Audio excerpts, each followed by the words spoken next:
What's going on? It's Loaded Clips, and I got a brand new video for you guys.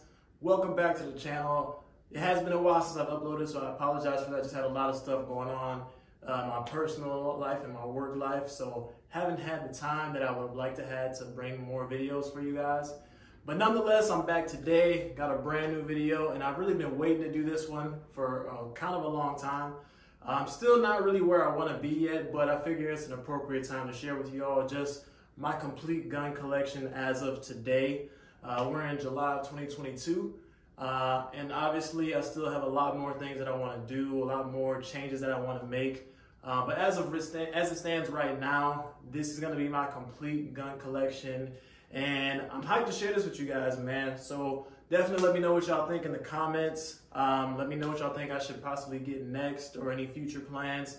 And also share some of my future plans with you as well. So without further ado, let's jump right into it. So I'll start with the pistols, which is kind of fitting because this is gonna be the very first gun that I ever bought. This is the Ruger Security 9 right here.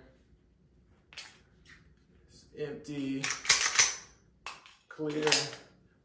But this was, like I said, the very first gun I ever bought. So I guess you could say it's a little special to me because of that reason.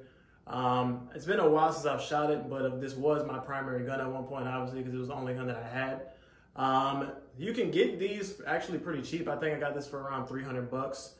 And it's a very, very good, reliable gun, you know, for anybody really, for home defense, for everyday carry, whatever you want to use it for. If you don't really have a whole lot of money to spend, this is definitely a great option.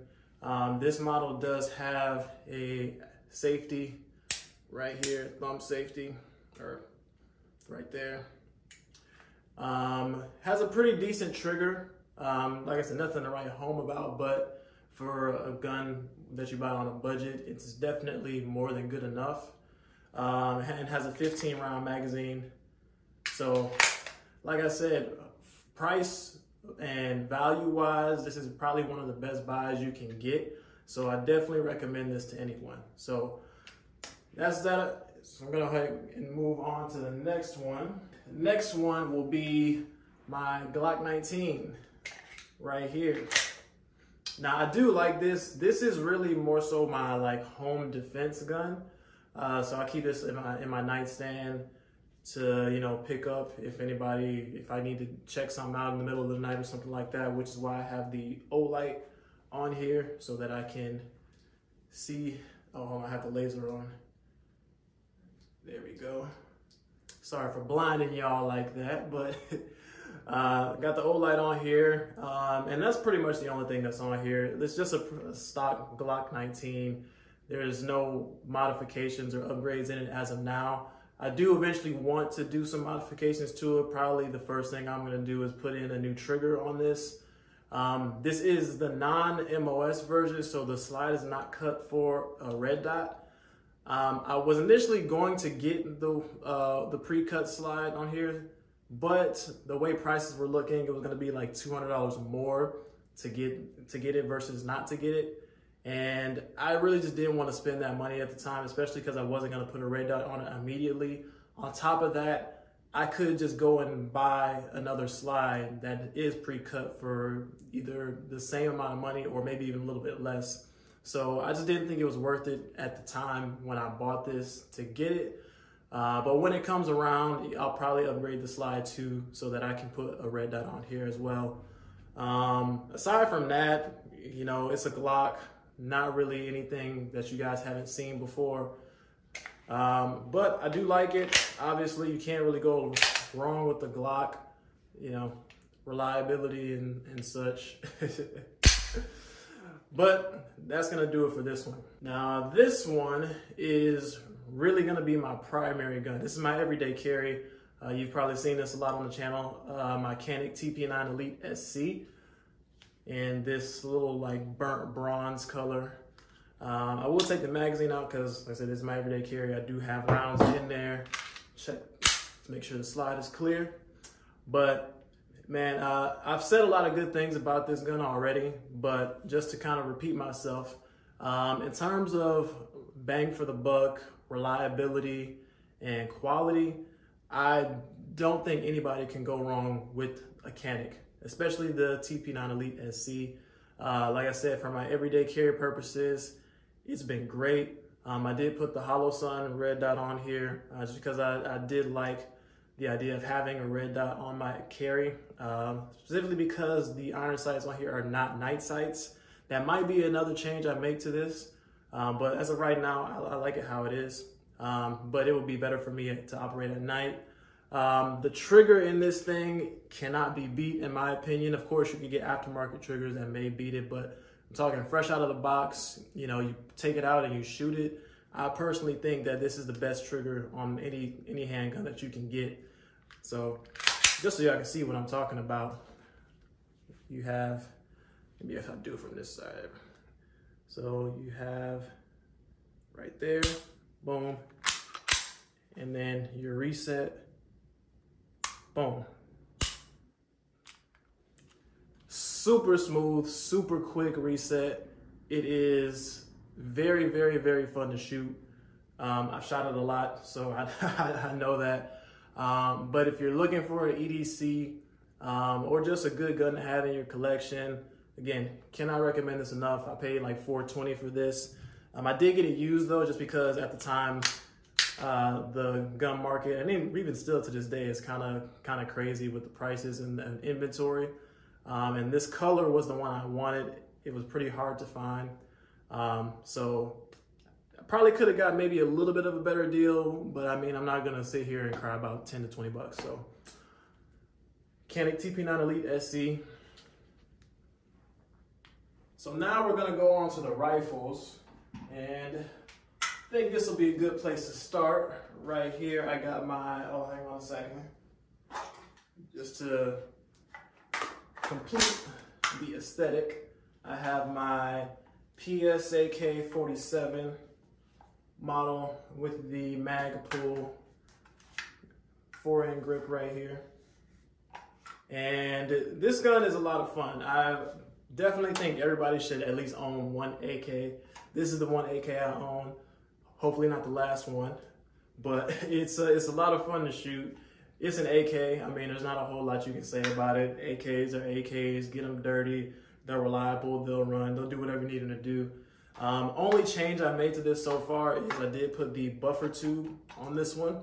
So I have the AR-15 style stock adjustable right here, just because it's more comfortable for me. The stock that came on here was a little long and a little uncomfortable. It was pretty hard to adjust. It did fold, which I kind of liked, but I prefer the comfort of this stock versus having the ability to fold the other one. So I'm fine with that. I am going to get a scope mount for this to put an optic on it. Haven't decided yet if I want to do like a Picatinny rail dust cover or just kind of mount it on the side right here, like a side mount optic. But we'll see. Let me know what you guys think. What's the better option? What's the more affordable option? Because, you know, money don't grow on trees. Sorry, I just got to do that one time. All right, next we have this bad boy right here. This is a custom AR-15 build I did. This is a pistol. Has a 10.5-inch barrel with a brace on the back. This is not a stock. It's a brace. All right, it's a brace. This is chambered in 300 blackout. So this was actually a mixture of parts that I already had versus new parts that I got. I did some switching around, but as of right now, this is a lower from Anderson Manufacturing, a Roscoe Manufacturing barrel, I believe. I have the Olight Odin light here and the Holosun red dot.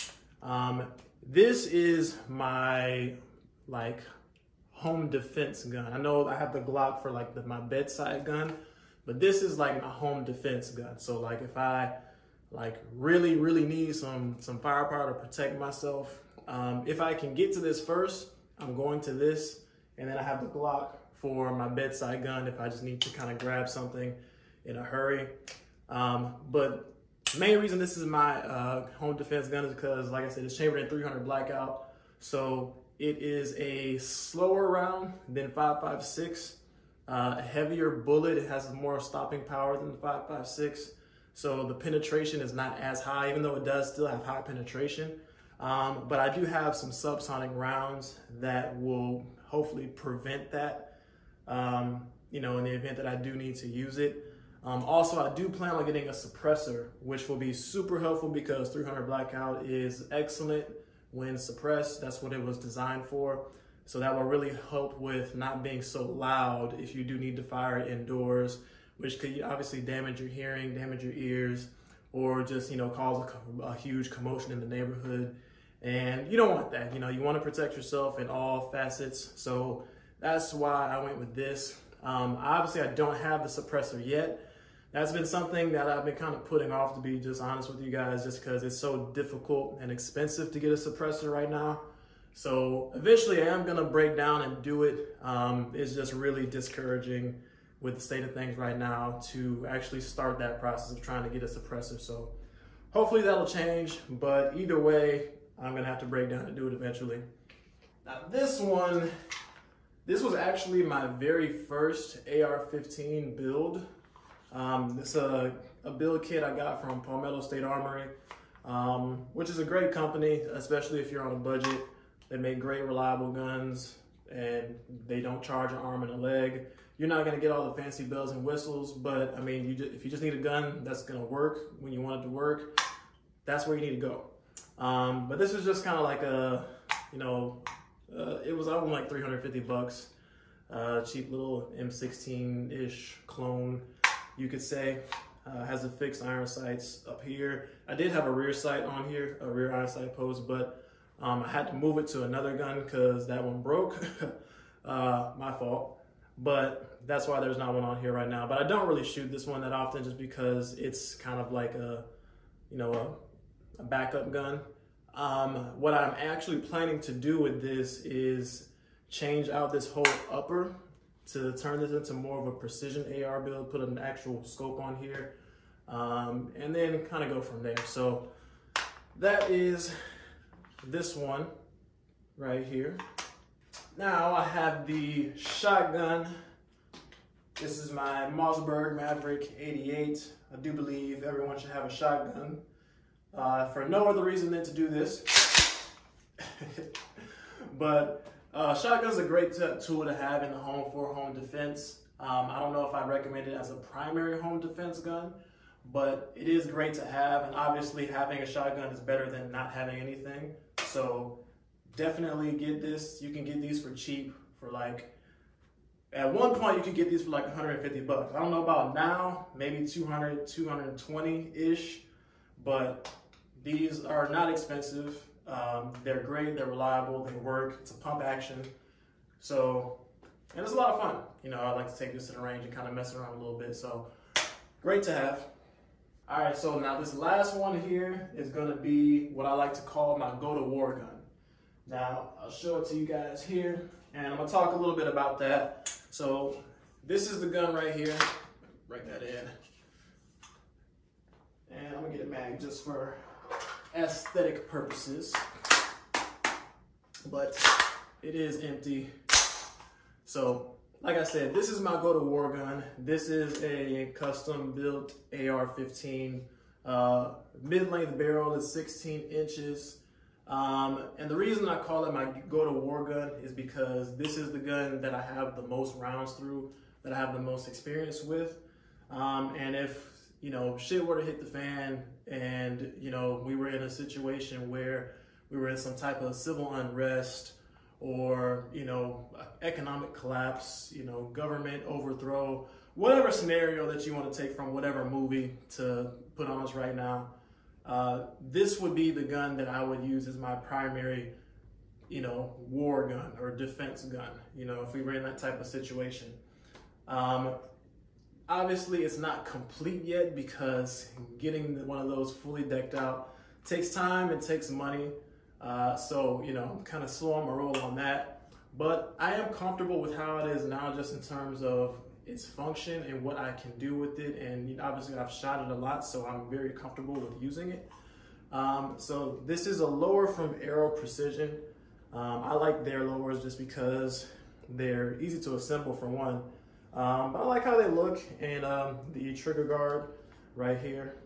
I have a BCG. This is from Palmetto State Armory, but it's the premium nickel boron version. So it's a little bit more slick, a little bit more durable, so that hopefully will aid in functionality, reduce any type of hiccups that may possibly occur.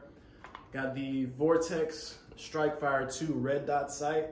I actually really like this a lot more than I thought I would. So I would definitely recommend this to anybody. It's been great to me. I've never had to adjust it, or, you know, the zero's never really done anything crazy for me. It stayed exactly where I needed it to.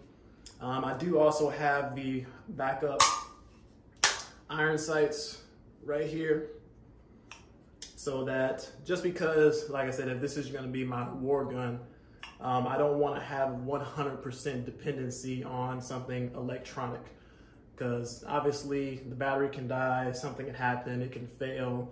So I do want to have some way to still be able to use this gun without having to use a red dot sight. So that's why the iron sights are here. And I have the foregrip here just to aid in ergonomics and help me kind of keep it nice and tight right here for when I do shoot it.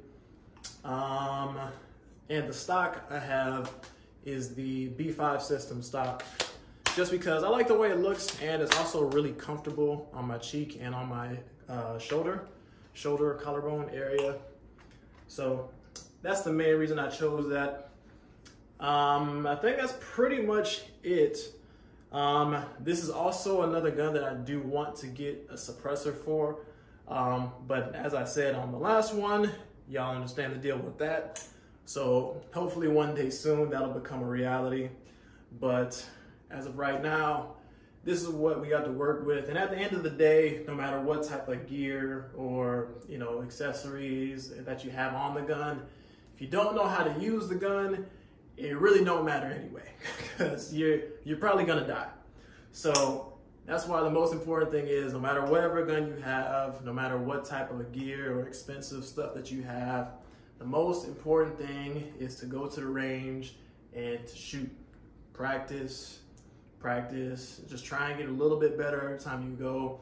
Not because you're trying to be some type of super hardcore military operator or whatever, but just because you don't want to be in a situation where you wish you had known a little bit more or were able to perform a little bit better to preserve your life or the life of somebody that you care about. So I don't see any reason why I shouldn't be prepared, because like I said, we live in a crazy world. We don't really know what could happen tomorrow, so why not be prepared? All right, so that's pretty much gonna wrap up my collection. Like I said, I still have a lot more things that I do want to do, but also you guys let me know in the comments some, you know, some things that you think I should do, maybe some upgrades I should make to some of the things that I showed you guys. But yeah, man, I'm gonna go ahead and wrap this one up. Leave a like on the video, that would be much appreciated. Subscribe to the channel, and then just continue leaving that feedback down in the comments. So without further ado, that's gonna end this one. Be safe, be smart, be blessed, and I'll see y'all in the next one.